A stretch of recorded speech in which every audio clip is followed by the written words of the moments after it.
Hello friends.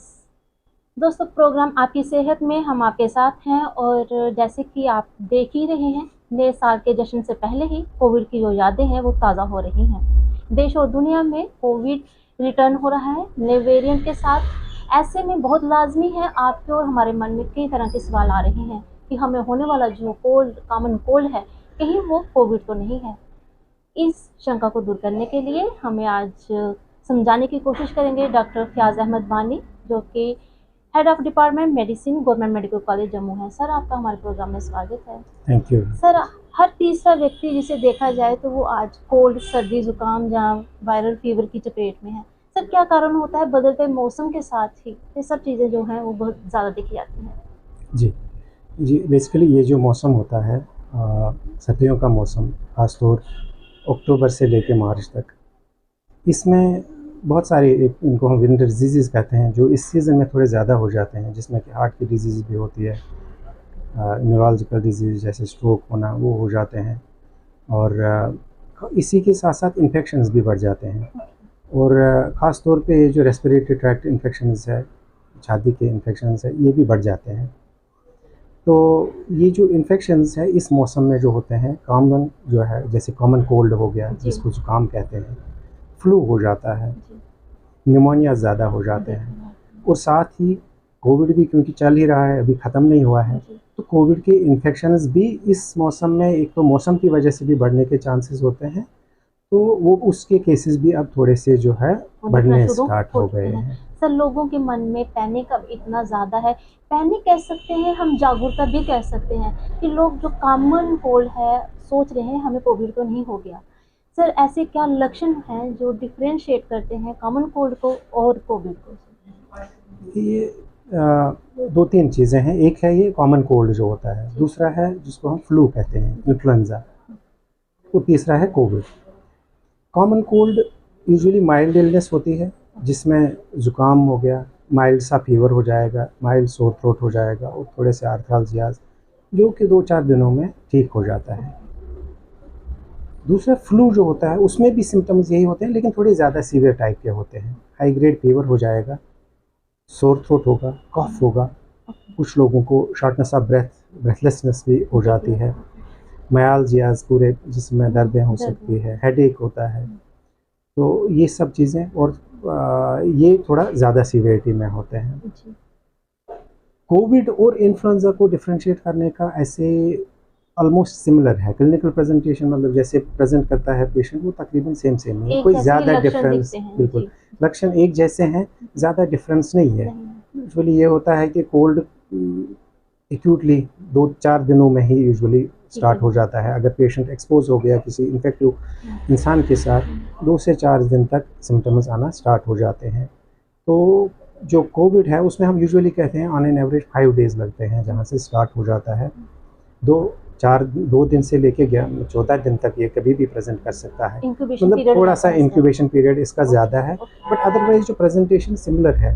Fever होगा, headache होगा, ache pains होंगे, sore throat, cough, shortness of breath, वो तकरीबन सेम ही है। डिफरेंशिएट करना मुश्किल है। ऐसे में इन दो को डिफरेंशिएट करने के लिए है टेस्ट करना। डायग्नोसिस अगर आपने डिफरेंशिएट करना है इनको, एक टेस्ट ही कर सकते हैं, जिसकी वजह से ये पता चल सकता है कि ये कोविड है या इन्फ्लुएंजा है, जैसे H1N1 है। सर, आपने टेस्ट की बात की, जब कोविड आया तो टेस्ट की जब बहुत ज़्यादा समय लेता था उससे रिपोर्ट आने में।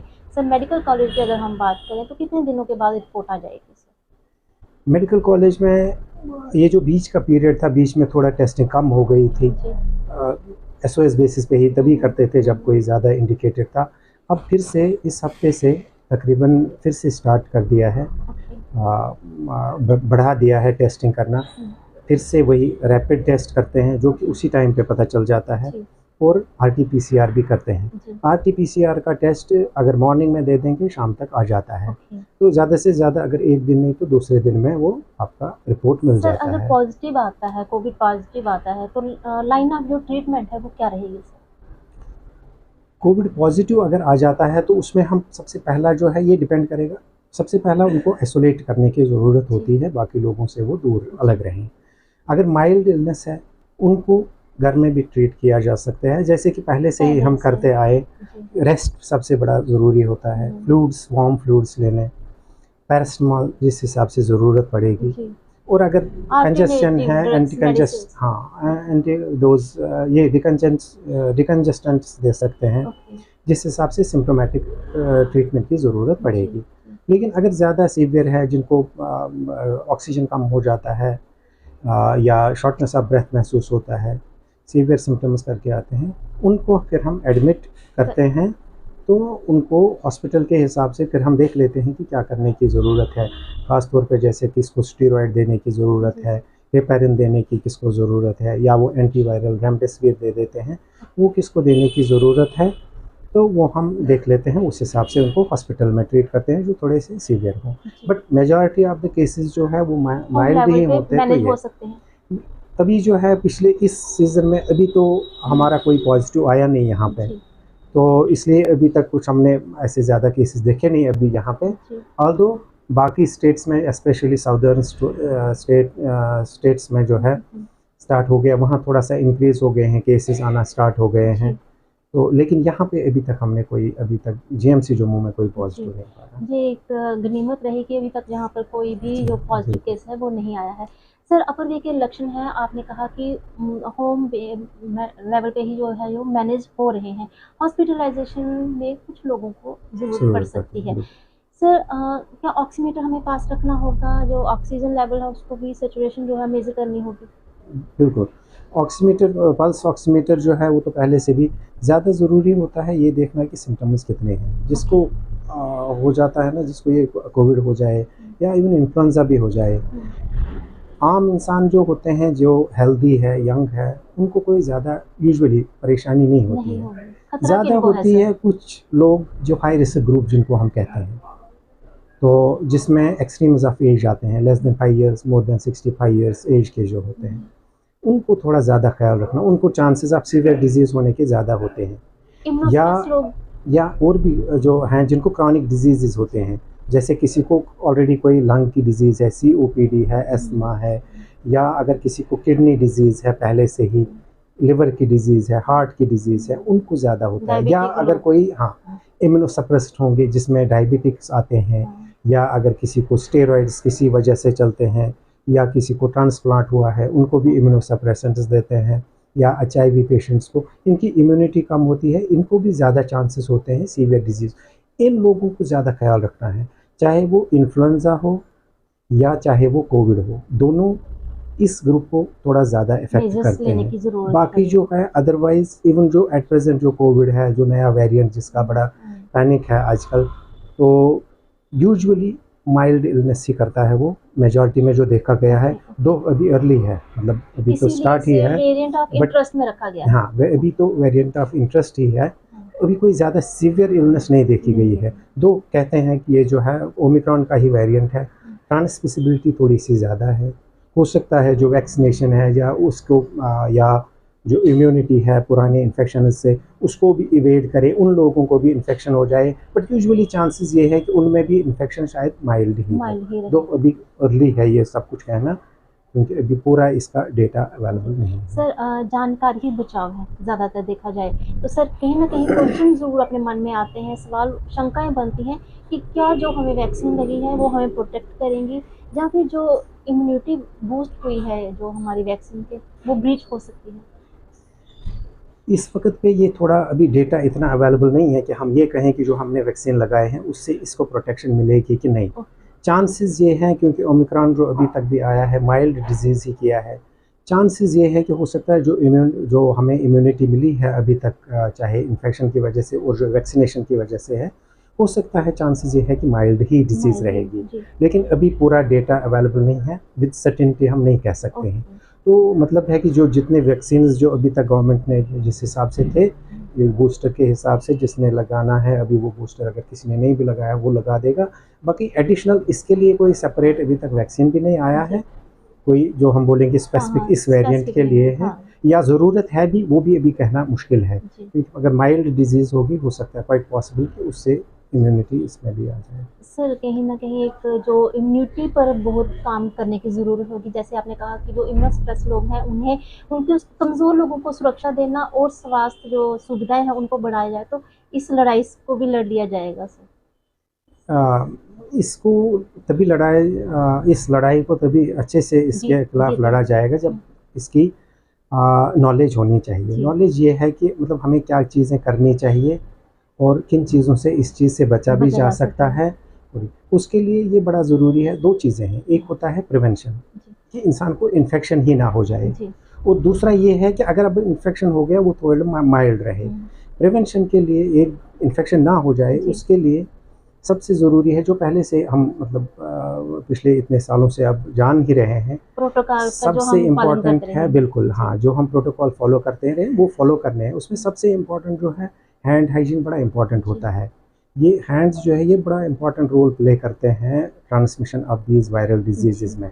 चाहे इन्फ्लुएंज़ा हो, चाहे कोविड हो, इवन चाहे कॉमन फ्लू कोल्ड हो। हो, कोई जी, भी हो, जी। बिल्कुल। फ्लू हो, इस सब के लिए हैंड वॉश करना रेगुलर इंटरवल्स पे, और या मास्क। अगर हैंड सैनिटाइज़र यूज़ करें, मतलब 2 में से कोई भी जो अवेलेबल हो। और दूसरा मास्क करना। अब मास्क एट प्रेज़ेंट रिकमेंडेड नहीं है हर किसी के लिए, हुँ, लेकिन एक तो जो मैंने ये हाई रिस्क ग्रुप बोला, अगर उनको उनके लिए बड़ा ज़रूरी है, ज़रूरी अगर वो बाहर जाते हैं, जब जी, भी जाते हैं, तो वो ये इस्तेमाल करें। एंड स्पेशली दोज़ अगर जो कोई सिक ऑलरेडी हो गया है, हुँ, जिसको फ्लू हो गया है या जिसको इन्फ्लुएंज़ा लाइक इलनेस है, जिनको हम इन्फ्लुएंज़ा लाइक इलनेस जी, कहते हैं ये, जी, तो अगर ऐसा कुछ हो गया है तो उनको मास्क डेफिनेटली पहनना चाहिए। कोशिश ये रहनी चाहिए कि वो बाकी लोगों के साथ दूर ही रहें, अलग ही रहें, जी, घर में भी, और बाहर ना जाएं जब तक कि वो रिकवर नहीं होते। जी, अब अगर मजबूरी है कभी बाहर जाने की तो वो मास्क पहन लगा लें, पहन वो लें। बड़ा ज़रूरी है। जी। सर बच्चों और के लिए आप क्या स्पेशल टिप्स देंगे कि बच्चों को कैसे बचाया जाए इससे? बच्चों में भी बड़ा यही इम्पोर्टेंट चीज़ें हैं, सेम ही है। हुँ, अगर कोई बच्चा बीमार है उसको स्कूल नहीं भेजना चाहिए, जी, तो उस हिसाब से जो है, ताकि बाकी लोगों को इन्फेक्शन ना हो जाए। बाकी सेम मेजर्स हैं, क्राउडेड प्लेसेस पे नहीं जाना है क्राउडेड प्लेसेस पे नहीं जाना है। तो ये जो जहाँ पे भी कहीं मतलब अगर जाने की ज़रूरत पड़े तो मास्क पहन लें, दूर रहें, हैंड वॉश करें, सैनिटाइज़र यूज़ करें, जी, ये सब चीज़ें। जी। हुँ। सर आपने कहा कि अब हमारे जम्मू कश्मीर में जहाँ पे इतने ज़्यादा केसेस नहीं हैं, फिर भी आप क्या देखते हैं कि फ्लू या इन्फ्लुएंज़ा लेके तो कितने लोग आ रहे हैं? क्योंकि हर तीसरा व्यक्ति जो है, हम देख रहे हैं उसे कोल्ड, फीवर या सर्दी-जुकाम है। ये फ्लू या इन्फ्लुएंज़ा लाइक इलनेस जो है ये बड़ा कॉमन है। कम इस वक़्त हमारे यहाँ पे भी बहुत सारे, मौसम चेंजिंग ऑफ बिल्कुल, वेदर ये के कारण। इस वेदर में हमारे यहाँ होते ही हैं। मैंने कहा जैसे अक्टूबर से लेके मार्च तक ये जी, आते ही हैं। जी। तो इस दौरान अदरवाइज़ भी चाहे कोविड हो या नहीं हो, even if it is influenza only, कोशिश ये रहनी चाहिए कि इस दौरान भी खूब सारे प्रिकॉशंस लें ताकि ये फैले ना। जी। सेम प्रिकॉशंस हुँ, प्रिवेंशन के लिए। हुँ, और दूसरा जो बड़ा इम्पोर्टेंट चीज़ होता है प्रिवेंशन के लिए, वो ये है कि वैक्सीन लेनी चाहिए। जो ये इन्फ्लुएंज़ा की वैक्सीन होती है जी, हर साल लगानी होती है, जी, फ्लू शॉट जिसको हम जी। कहते हैं। स्पेशली ये जो हाई रिस्क ग्रुप्स होते हैं, उनको लेनी चाहिए। Elderly, less than 5 years age, diabetics, जिनको भी कोई क्रॉनिक कंडीशन होती है, क्रॉनिक डिजीज़ होते हैं, या इम्यूनोसप्रेसेंट्स, इनको सितंबर अक्टूबर में ही फ्लू शॉट लगा लेना जी, चाहिए जी, ताकि ये विंटर में ये फ्लू ना हो जाए। जी। सर जी। जब पिछली बार कोविड आया था तो हमने देखा कि जो इम्यूनिटी जिनकी स्ट्रॉन्ग थी उन्हें कोविड कुछ भी नहीं कर पाया। सर इम्यूनिटी पर कितना काम करने की ज़रूरत है? हमारी डाइट जो है वो कैसी होनी चाहिए? ओवरऑल किसी भी डिज़ीज़ से फाइट करने के लिए जो है ये बड़ी इम्पोर्टेंट चीज़ें होती है। आपका डाइट कैसे, सबसे इम्पोर्टेंट रेस्ट उस दौरान जिस जी, दौरान इंसान ये है, फ्लूइड्स एडिक्वेट लेने चाहिए, कोल्ड फ्लूइड्स नहीं, फ्रिज वाले जैसे वो जी, चीज़ें वो नहीं खानी नहीं चाहिए, वार्म से फ्लूइड्स लें तो ज़्यादा बेहतर रहता है।